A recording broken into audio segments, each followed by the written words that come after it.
Olá, turma, professor Luiz, como vocês estão? Tudo bem?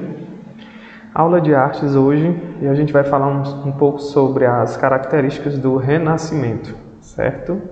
Primeiro, nossas dicas de estudo. Procurar um lugar calmo, arejado e silencioso. Ter todo o seu material próximo a você, livro, caderno, caneta, fones de ouvido e vamos para a aula. As características do Renascimento. Então, vocês já veem aí de início logo uma obra, né? E ela é chamada de O Homem Vitruviano, né? E ela fala sobre a gente encontrar um dia, né? Parte nossa que foi perdida há algum tempo. E ela representa isso. O Renascimento. A característica do Renascimento estão intimamente relacionadas com a época em que foram desenvolvidas, ou seja, a partir do século XV, no período renascentista.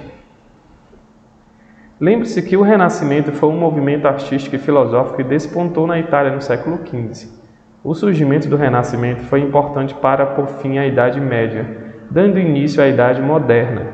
Representou uma das mais importantes mudanças de mentalidade na história da humanidade, visto que foi um movimento de renovação em diversas áreas do conhecimento, filosofia, política, economia, cultura, artes, ciências, dentre outras. Humanismo.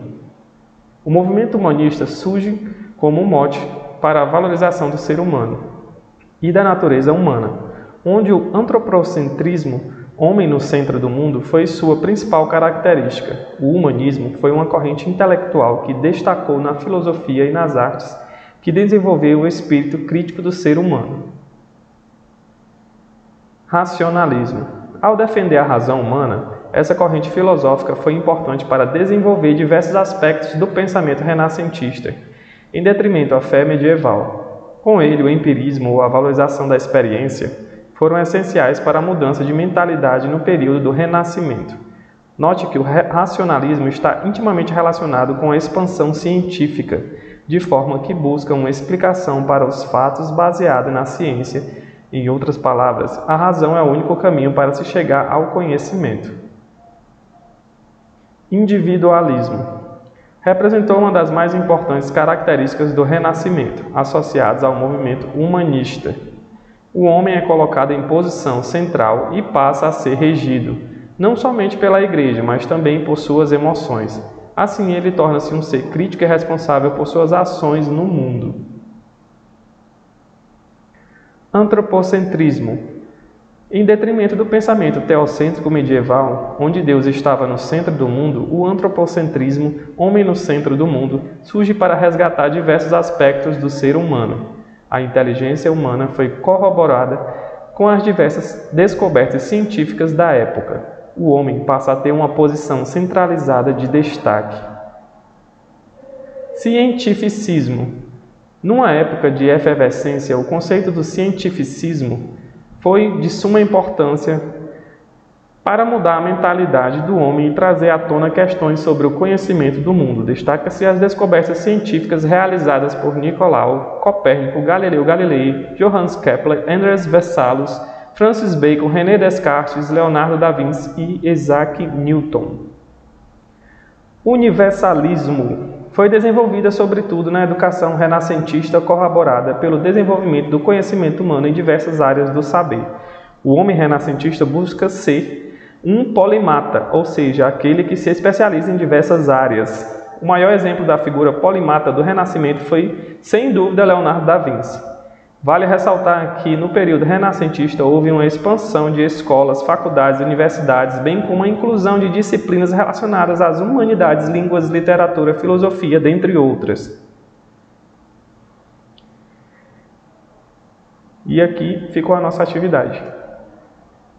Então, gente, a gente aprendeu que na nossa corrente aqui, né, de pensamento, que foi o Renascimento, né, existiram várias ramificações, né, e nelas estavam, né, o humanismo, né, que foi um movimento que surge como mote para a valorização do ser humano e da natureza humana. Estava o racionalismo, que defendia a razão humana, né? Essa corrente filosófica foi importante para desenvolver diversos aspectos do pensamento renascentista, em detrimento à fé medieval. O individualismo, né, que representou uma das mais importantes características do Renascimento associadas ao movimento humanista. O antropocentrismo, né, que tinha o homem como centro do universo ao invés de Deus. Bem polêmico isso, inclusive. O cientificismo, né, que esse daqui ele foi quando surgiram as primeiras experiências, né, os primeiros cientistas, e teve toda aquela efervescência da Idade Média. O universalismo, né, que foi desenvolvida sobretudo na educação renascentista, corroborada pelo desenvolvimento do conhecimento humano em diversas áreas do saber. A nossa atividade ficou esta. Sobre o Renascimento, escolher uma das suas características, pesquise e escreva nas linhas, né, do seu caderno e explique por que escolheu esse segmento. Então você vai poder escolher o universalismo, o cientificismo, o antropocentrismo, o individualismo, o racionalismo, o humanismo, né? E você vai estar escrevendo a pesquisa que você fez no seu caderno e falar para mim por que você escolheu essa linha, né, de pensamento, certo? Lembrando que todo o conteúdo da nossa aula está disponível em escolapequenospassos.com.br. Não deixem de deixar o like no nosso vídeo. Sigam a gente nas redes sociais para ficar informados sobre tudo que está acontecendo na nossa escola. Nos vemos no próximo vídeo. Um grande abraço. Valeu!